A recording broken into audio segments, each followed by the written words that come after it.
Eu gosto da acupuntura, mas eu gosto mesmo da acupuntura na reprodução humana para a transferência embrionária, o protocolo de Paulos. Inclusive naquele livro que eu ponho de perguntas e respostas, em outros também, eu mostro meu apoio à acupuntura, o protocolo de Paulos, na transferência embrionária. Agora, para estimular o ovário, para melhorar o funcionamento, não é aquilo que eu tenho muito vigor de indicar, mas a acupuntura para transferência, protocolo de Paulos, com um médico acupunturista experiente, como o Dr. Renan, que trabalha no IPGO, que atende lá, que tem muita experiência, eu gosto. Para a estimulação ovariana, não sou fanático.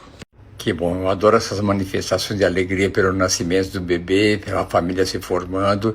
Eu vi o seu vídeo também que você enviou e continue mandando fotos, porque nós, toda a equipe PJ, adora receber todos esses relatos e também a imagem do parto, do nascimento, da evolução. Para nós isso é sempre uma grande alegria. Fiquei muito contente e adoro ver você feliz. Não tem coisa melhor na medicina reprodutiva, é ter o sucesso, mas é o significado do sucesso. Significa uma construção de uma nova família, que pode estar ampliando ou ser o primeiro bebê, tanto faz, mas construir uma família e fazer parte dessa construção é super emocionante. E para finalizar, se for fazer o painel genético, tem que ser o mesmo painel genético para o homem e para a doadora. Porque existem painéis genéticos com 80 genes, 200 genes, 600 genes, e até o exoma completo com os 22 mil genes. E aí depende muito do paciente. Se ele quiser ver todos os detalhes, faça o exoma, que custa muito caro, mas depende do que o casal quer. Mas aí tem que conversar com o seu médico. Se você falar que quer fazer o painel genético, faça o painel genético, começando com o seu marido, sempre. Depois, se for o caso, alguma alteração, pede da doadora para ver se houver algum gene incomum que seja recessivo causador de uma doença. Aí, o mais fácil é trocar de doadora. Quando é o casal casado, aí você faz um exame específico, mas com doação, troca de doadora, se isso acontecer. Você fez um comentário extremamente importante. Você comenta que tem uma insuficiência ovariana, que você chama de menopausa precoce, você tem 38 anos, você tem uma descoberta de doença de Hashimoto e também teve morfolite autoimune. São todas doenças autoimunes. E aqui vem o detalhe importante.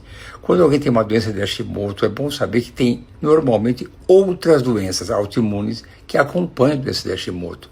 É muito comum, mas não virem sozinha. E isso também leva a alguma agressão, não só para a tireoide, como ao seu ovário, levando uma baixa reserva ovariana, e deve ser muito bem avaliado. E vou colocar aqui também, um e-book que eu escrevi somente sobre doença de Hashimoto, junto com a doutora Carolina Meirelles e Josiane Catafesta, que é nutricionista. Então, eu vou colocar aqui, mas vou dizer uma coisa mais importante. Tem algumas alterações que eu preciso fazer, porque faz um mês que mudaram alguns detalhes da tireoide no novo guideline. Então, completando alguns ajustes nesse novo e-book que eu tenho que fazer, porque faz um mês um guideline da Sociedade de Tireoide Americana mudou umas coisas de maneira radical, o que preocupa um pouco. Essa mudança radical põe tudo aquilo que nós temos falado como fosse errado e agora está certo. Ainda acho perigoso. Estamos fazendo um ajuste progressivo, mas eu vou ter que mudar e ajustar, pelo menos para citar esses ajustes, mas é uma coisa que me preocupa. Mas eu vou ajustar, mas por enquanto eu estou usando como base o que tem nesse e-book que nós escrevemos. Aliás, essa alteração é mais para gestante, mas para engravidar, no momento, permanece tudo igual. O exame de compatibilidade genética na nova doação é uma opção do casal. Mas eu quero saber se você entende exatamente qual é o significado da compatibilidade genética. Não vamos confundir com análise cromossômica. Para se fazer o exame de compatibilidade genética, depende de um painel genético do seu marido, ver se ele tem alguma doença recessiva. E aí, se ele tiver alguma doença recessiva que não aparece nele, mas ele tem, esse mesmo painel genético tem que ser feito na doadora também, para ver se os dois têm uma doença em comum, recessiva, que quando está somente numa pessoa não causa mal nenhum, mas se tiver nos dois, pode nascer uma criança com problema. Não é uma rotina pedir isso, não. Se você quiser, nós fazemos lá. E tenho aqui um e-book que também vou colocar sobre compatibilidade genética, vendo que é uma indicação restrita quando tiver algum antecedente na família, alguma doença importante, algum histórico, mas não é rotina. Mas hoje em dia, cada vez mais, em ovo do... Explicando ainda mais detalhes sobre o exame de compatibilidade genética, eu explico que nós todos temos ao redor de 22 mil genes, os mesmos 22 mil genes para todo mundo. O que nos torna diferente um do outro é que em nós, seres humanos, para uma pessoa se manifestam alguns genes, para outra alguns genes, e assim nós somos diferentes uns dos outros. E nós todos podemos ter alguns genes recessivos de alguma doença que não se exterioriza em nós, são recessivos. Mas se coincidir na outra pessoa ter o mesmo gene, aí pode nascer uma criança com problema. Aí vem uma pergunta: por acaso vocês, antes de casar, fizeram o exame do painel genético para ver se tinham compatibilidade? Então não é uma rotina. Mas se quiser fazer, faz. E doador e receptor a cada dia estamos fazendo mais. E nós temos disponíveis, e quando que nós pedimos para doador o painel genético que coincide com o painel genético. Nossa, se atrapalha. A fragmentação do DNA do sêmen aumentado é uma atrapalhadora importante. É uma rotina hoje em dia, todo espermograma fazer o exame de fragmentação do DNA do sêmen. Se for mais do que 16%, menos do que 30%, tranquilo. Tem que ter uma ejaculação ou duas antes do dia da fertilização, que é isso que eu recomendo. Faz o Zymus, que é aquele tipo de filtro que separa o fragmentado do não fragmentado.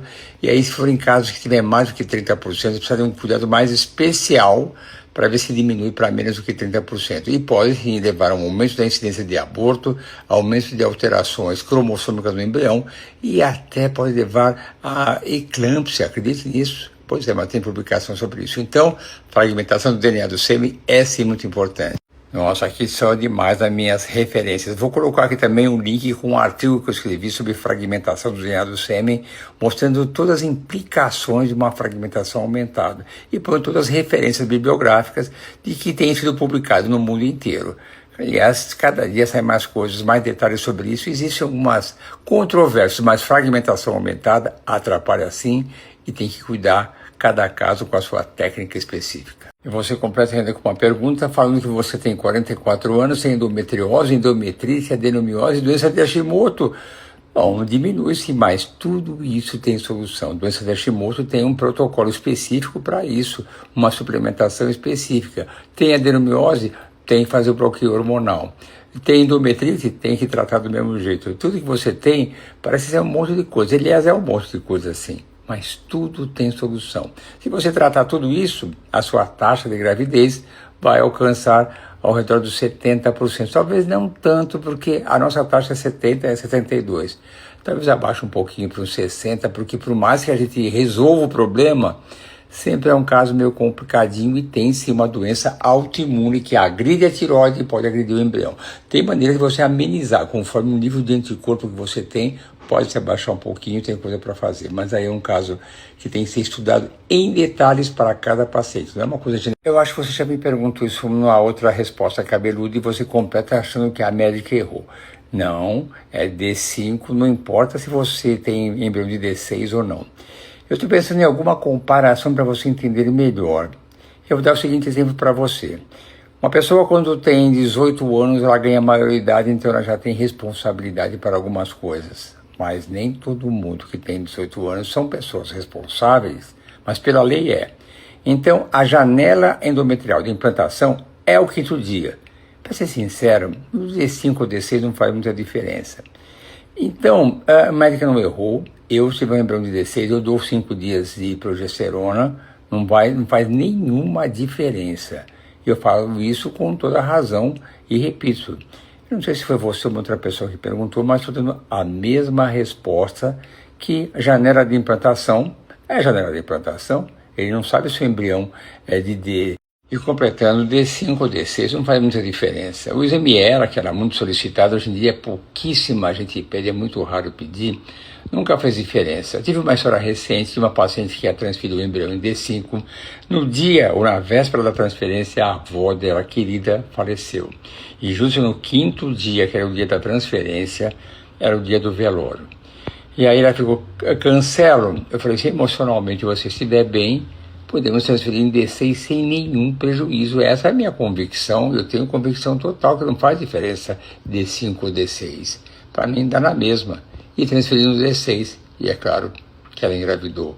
Então, não fique tão preocupada com isso. Mas o tradicional é 5 dias de progesterona. Se tiver que ir para o D6, às vezes não muda nada não.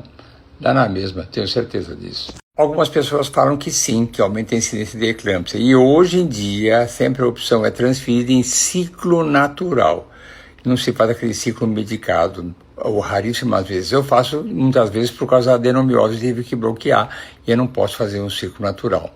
Mas se fala, e se diz, se comprova de alguma forma, que pacientes que transferem em ciclo natural ou natural modificado, que nós damos uma simples estimuladinha, já comprovado que dá na mesma a chance de parto prematuro, eclâmpsia ou outros desfechos obstétricos inadequados diminui muito quando é feito em ciclo natural ou natural modificado, mas não pode ter adenomiose e tem que bloquear. Então não aumenta nada não, é só... E aliás, mesmo com ciclo medicado, eu faço muito pré-natal. Quando é bem acompanhado, a paciente muito bem acompanhada, você pode perceber uma hipertensão, alguma coisa assim no começo, mas tratando, o desfecho é excelente. Não vejo nenhuma razão para acreditar que há uma rejeição por ser banco de sêmen de doador. Mas você pode pesquisar se você tem algum fator imunológico, se for uma pessoa que tem uma resposta imunológica mais exacerbada, como uma alergia a camarão, a uma fruta, a algum alimento, alguma coisa que te dá alergia. Você pode ter um perfil imunológico que tem uma resposta imunológica mais forte. Então, sabe o que você faz? Faça os exames imunológicos que podem mostrar essa rejeição que você tem. Fazer o exame de Ki, pesquisa das citocinas, fazer uma avaliação do endométrio também, qual é o balanço do endométrio citotóxico, hiperativo, hipoativo. Pesquisa tudo. Na dúvida, pesquisa tudo. Mas não tem nada a ver com o fato de ser banco de sêmen. Nada a ver. Nenhuma rejeição não, tá bom? Mas faça os exames imunológicos, é muito bom.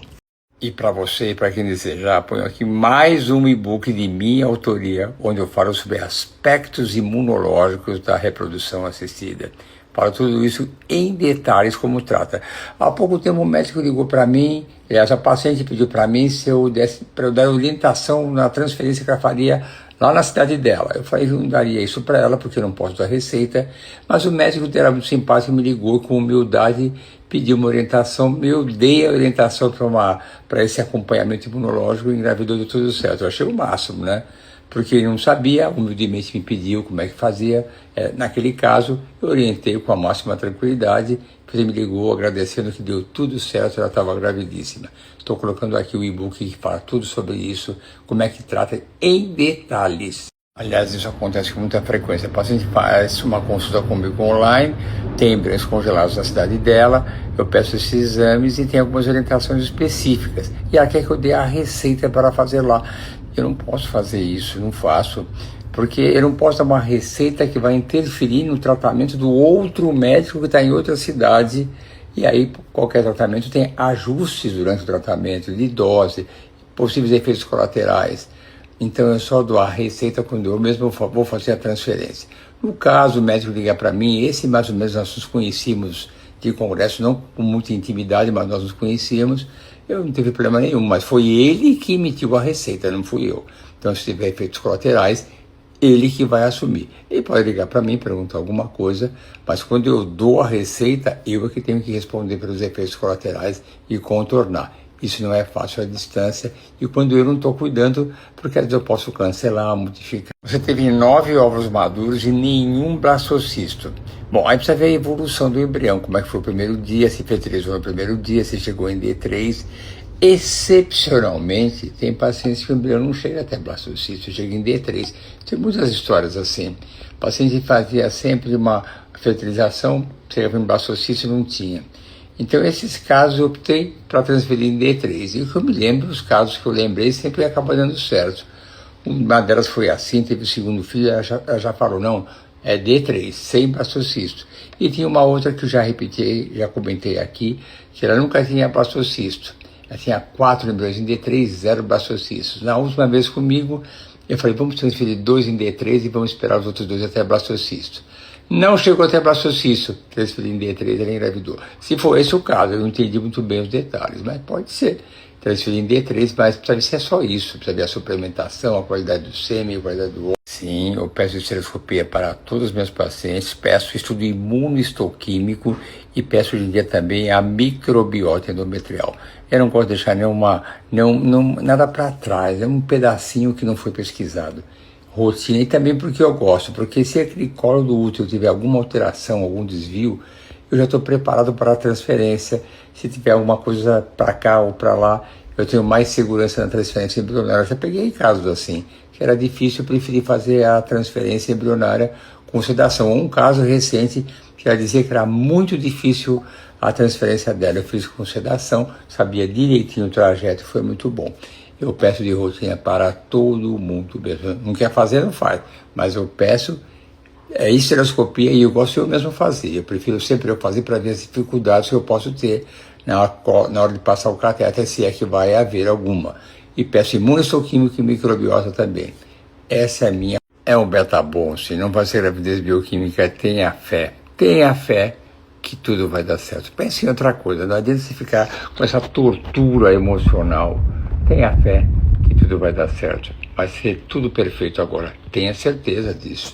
Para pacientes que têm uma adenomiose difusa e têm um útero grande, eu adoro essa associação de usar os análogos, o Lectin, o Zoradectin, o Neodecpeptil, associo com gestrinona, muitas vezes eu associo com letrozol e algumas vezes até com glifage, que é um remédio que é para diabetes, mas ele tem uma capacidade anti-inflamatória e antiproliferativa e ajuda, potencializa a redução do tamanho da adenomiose.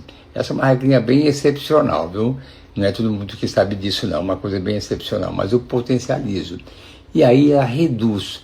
Eu gosto da gestrinona via vaginal, associado aos análogos, como você falou, e se for o caso, eu dou também o letrozol e também o glifage, mas aí, cada caso, não é para você ficar usando isso assim para usar não. É uma regrinha assim muito especial para algumas pacientes que eu junto tudo isso quando é uma adenomiose muito grande. E ajuda muito, muito. A endometrite posso chamar até de uma pedra no sapato do médico de reprodução. Trata sempre. Quando você faz o exame de estereoscopia, está avermelhado e tem 20 plasmócitos, tem que tratar e ainda repetir o exame para ver se reduziu. Se tem 5 ou 6 plasmócitos, trata uma vez e tudo bem. Eu nem repito o exame. Se ela tinha um número grande de plasmócitos e nunca baixa, com todos os protocolos que existem, tratando o marido também, que eu posso esquecer de tratar o marido, e durante o tratamento tem que ter relações com preservativo, eu posso fazer aquilo que eu fiz ontem e está ainda no meu story aqui, que é a ressecção mecânica do endométrio. Eu limpo aquele endométrio inflamado, sem usar corrente elétrica, limpo, para o endométrio novo crescer numa base sem nada inflamado associado a algum antibiótico. Eu gosto disso, viu? Mas são só casos excepcionais, não é rotina não. Estarei esperando você ansiosamente na sexta-feira para que de maneira objetiva, direta, consciente, sinta as suas reais necessidades e vá direto ao assunto para resolver tudo com rapidez e com eficiência. Não uma rapidez estabanada de qualquer jeito, mas pegando todos os pontos, todas as suas necessidades, não deixando para depois, não.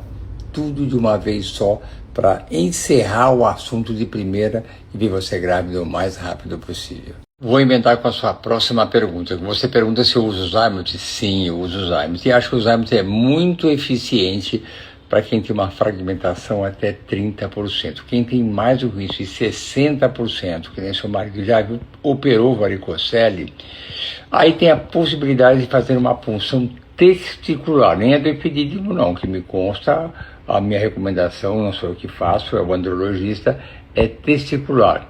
Sempre tem algum prejuízo também da maturidade dos espermatozoides.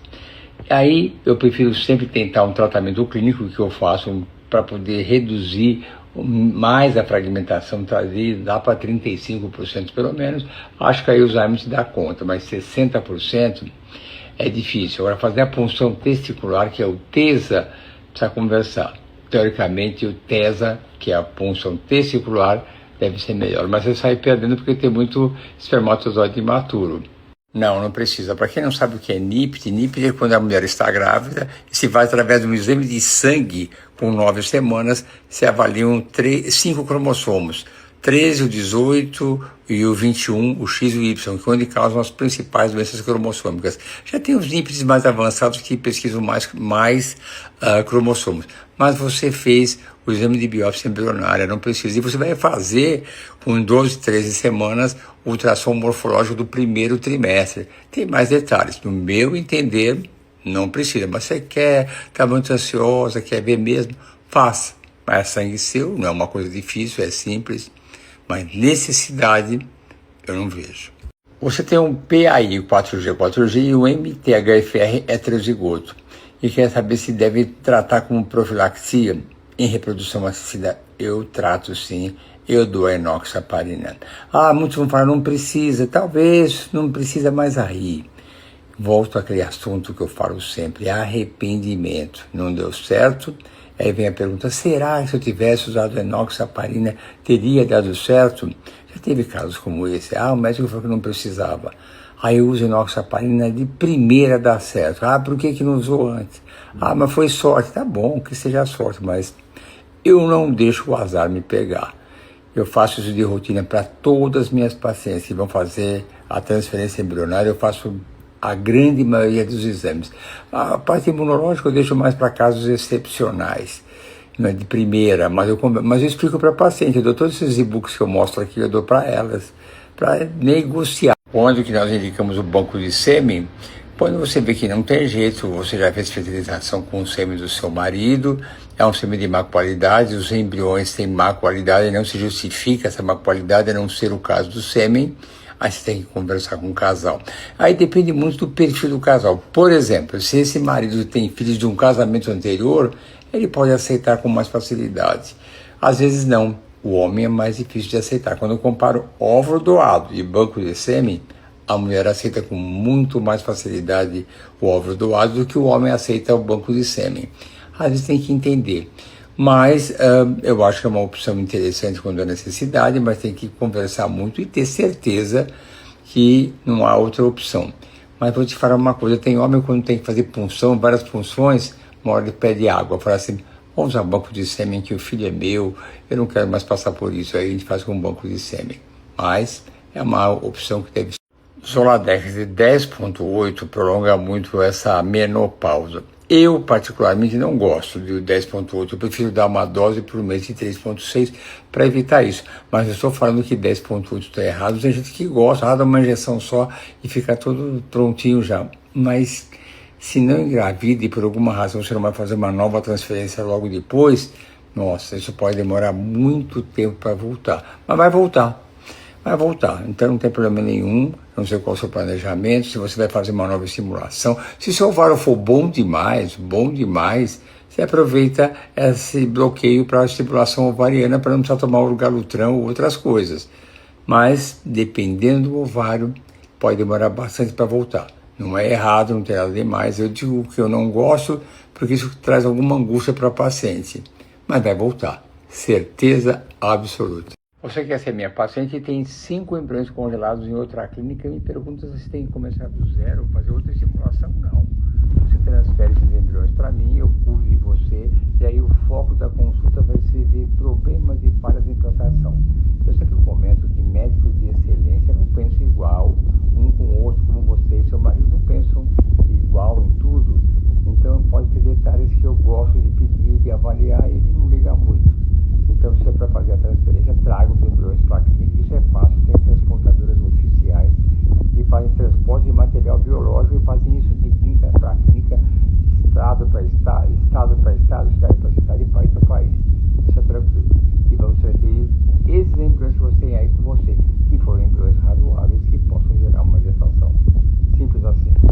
Já que eu comecei a falar, agora eu termino. Eu vou para o Congresso agora em julho, chego no sábado, o Congresso é de domingo a quarta-feira, depois eu emendo até domingo. Vou para Liverpool, vou para Stratford para ver a Rapaz de Shakespeare, que me encantou depois que eu vi aquele filme sobre Shakespeare o ano passado. Vou até Oxford, no domingo eu estou de volta. Vou dar uma emendadinha de 4 dias. É muito comum eu ir para o Congresso fazendo bate e volta. O americano eu vou fazer bate e volta, vou e volto. Vou na sexta, na quarta já volto direto. Chego na quinta de manhã e já estou trabalhando logo de manhã. Mas esse eu vou passar, dar uma esticadinha.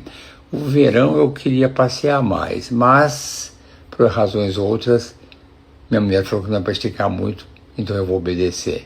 Mas eu queria esticar um pouco mais pro verão lá para baixo, pro lado da Itália, que é sempre bom. Mas deixa para depois isso, tá bom? Então, é só isso. Para comentar, para dizer que já que eu comentei que eu ia dar uma emendadinha, né, que não era só congresso, agora eu termino. Essa pergunta é boa. Fora todos os exames que eu comento aqui, que mais que eu faço? Eu vou falar isso com tranquilidade. Eu faço tudo o que eu puder. Tudo, estou sempre atento às novidades. Fui no Congresso de Endometriose e Adenomiose em abril, vou no Congresso Europeu agora em julho, na Inglaterra, vou para o Congresso Americano em outubro, vejo tudo. E tudo isso eu uso a minha fé e rezo para que tudo dê certo. Eu faço sempre a minha transferência embrionária concentrado, dedicado. Eu incorporo aquele momento que eu estou segurando o embrião e peço a Deus que ajude aquele embrião a implantar, para que faça aquele casal, aquela mulher feliz. Então, só isso. Tudo que eu falo e faço, eu falo aqui abertamente, não tem nada secreto na minha vida. Eu falo abertamente tudo. E eu vou para o Congresso agora europeu em julho, claro que eu vou voltar com alguma novidade. Eu não estou lá só para passear nem um pouco, vou passear um pouquinho, aliás, esses dias. Essa pergunta é complexa. Fora a estereoscopia, que mais eu faço? Nossa, tanta coisa. Eu comentei agora há pouco, faço estereoscopia para ver anatomia, faço biópsia do endométrio, faço estudo imunistoquímico, faço estudo da microbiota para ver se tem alguma disbiose, uma alteração do equilíbrio das bactérias naturais, vejo se tem adenomiose, endometriose, se tem contrações uterinas em excesso, trombofilias, tudo que puder, e a parte masculina também, todos os detalhes, cariótipo do casal eu faço a fragmentação. Se você for no site do IPJ e procurar como aumentar a chance de sucesso, esse book está um pouquinho desatualizado, porque é muito rápido as inovações, é muito detalhe, mas tem muita coisa, mas eu faço tudo, mas é muita coisa. Tudo que puder fazer para a transferência ter a máxima chance, eu pesquiso tudo. Tudo, essa parte imunológica eu vejo sempre nesses casos de várias falhas, vejo se tem outra.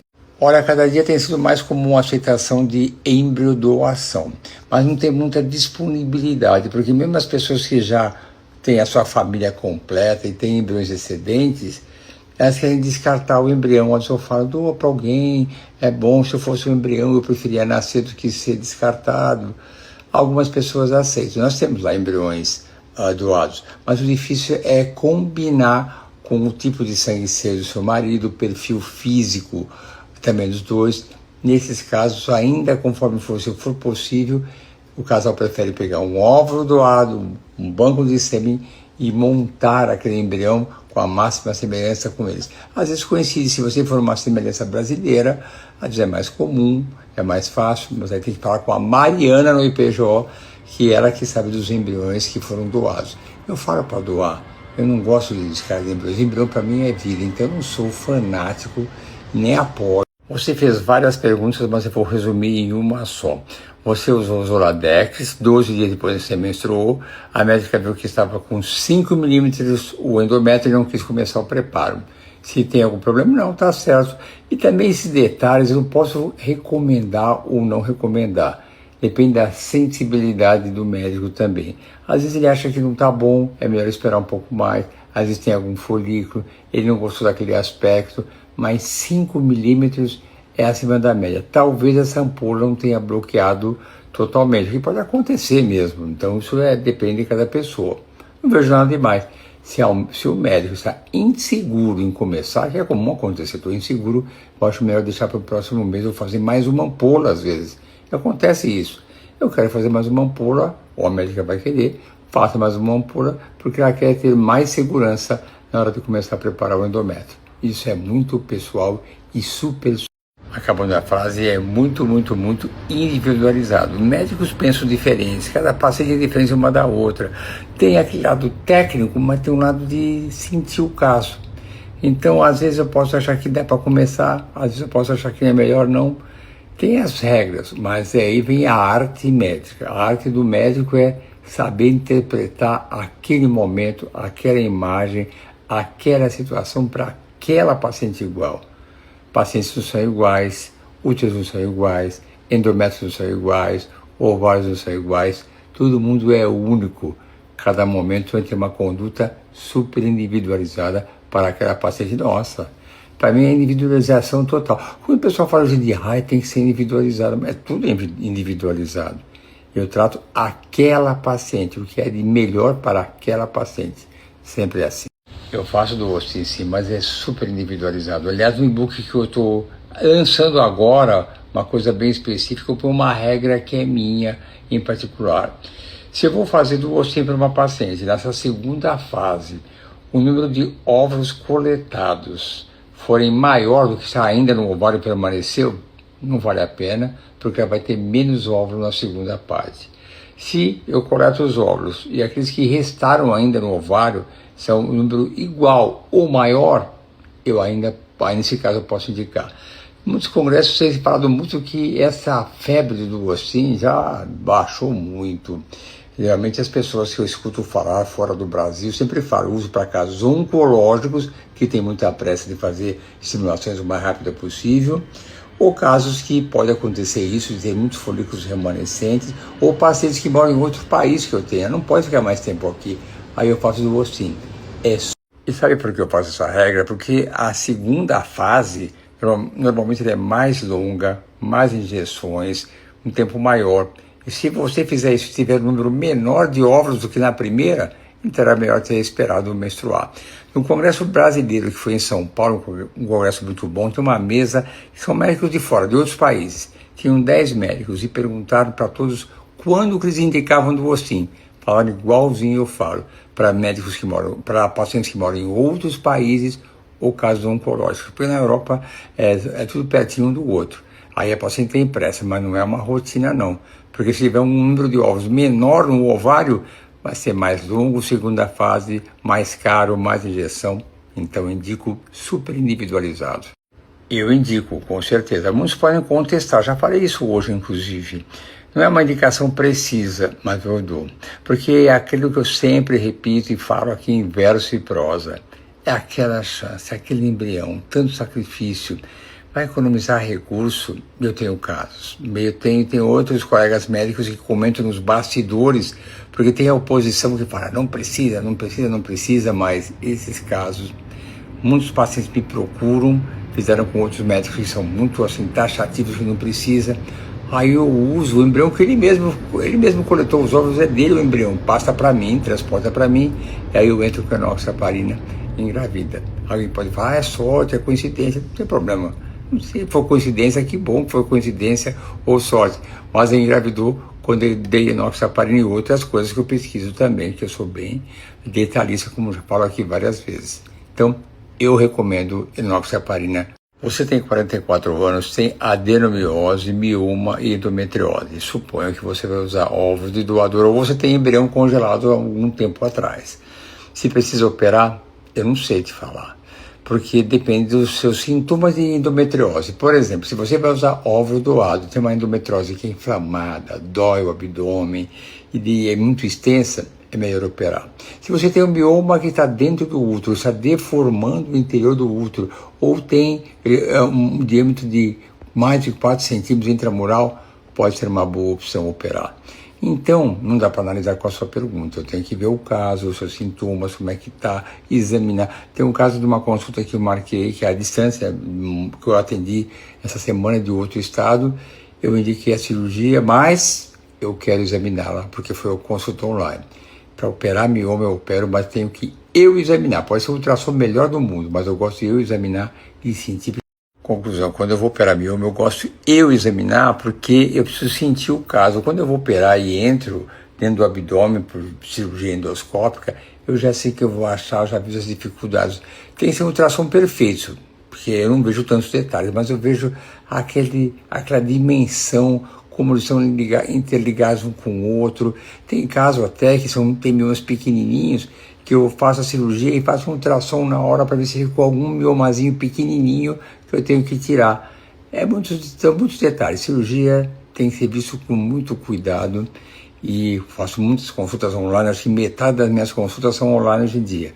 Mas casos como esse, vem aqui que eu quero te examinar. Você tem 40 anos, pelo que eu vi, o sêmen do seu marido é normal, não tem fragmentação e sempre chega até D3, não vai além disso.